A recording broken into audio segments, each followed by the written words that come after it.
আসসালামু আলাইকুম, স্বাগত জানাচ্ছি সবাইকে।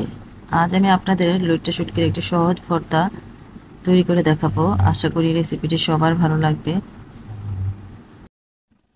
লইট্টা শুটকিটা যেহেতু একটু হার্ড আর অনেক সময় পাটায় বেটে নিতে কিছুটা প্রবলেম হয়, তাই আজকে যে প্রসেসে আমি ভর্তাটা তৈরি করে দেখাবো খুব ইজিলি আপনারা পাটায় বেটে নিতে পারবেন।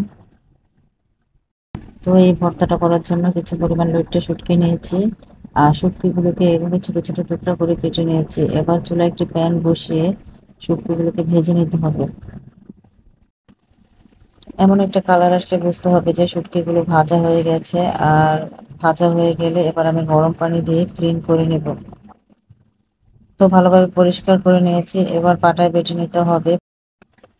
তো সবগুলো উপকরণ আমি রেডি করে নিয়েছি। আর এই ভর্তাটা করার জন্য লাগবে লাল শুকনো মরিচ, এরপর লাগবে আমার কয়েক টুকরো রসুন আর কাঁচা পেঁয়াজ। আমি এই ভর্তাটা কাঁচা পেঁয়াজ ব্যবহার করব, কারণ কাঁচা পেঁয়াজ ব্যবহার করলে আমার কাছে এই ভর্তাটা খেতে কিন্তু অসাধারণ লাগে।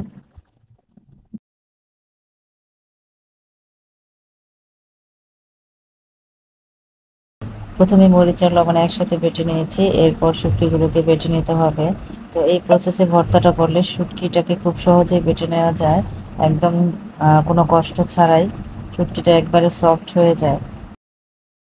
কি বাটা হয়ে গেলে এবার এর সাথে রসুন বেটে নিতে হবে, আর রসুনগুলোকে আমি হালকা আঁচে ভেজে নিয়েছি।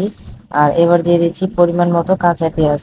আর পেঁয়াজটাকে একদম মিহি করে বাটবো না, একটু আধা বাটা করে বাটবো। এতে করে ভর্তাটাও খেতে কিন্তু ভীষণ ভালো লাগে।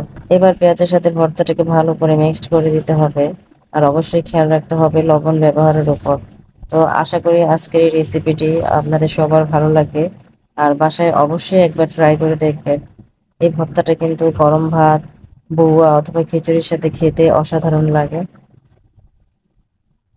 তো এখনো যারা আমার চ্যানেলটিকে সাবস্ক্রাইব করেন নাই, তারা অবশ্যই সাবস্ক্রাইব করে দিবেন।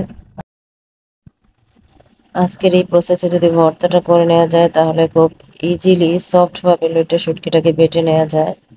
তো আশা করি একবার হলেও ট্রাই করে দেখবেন। আর সবাই ভালো থাকবেন। আসসালামু আলাইকুম।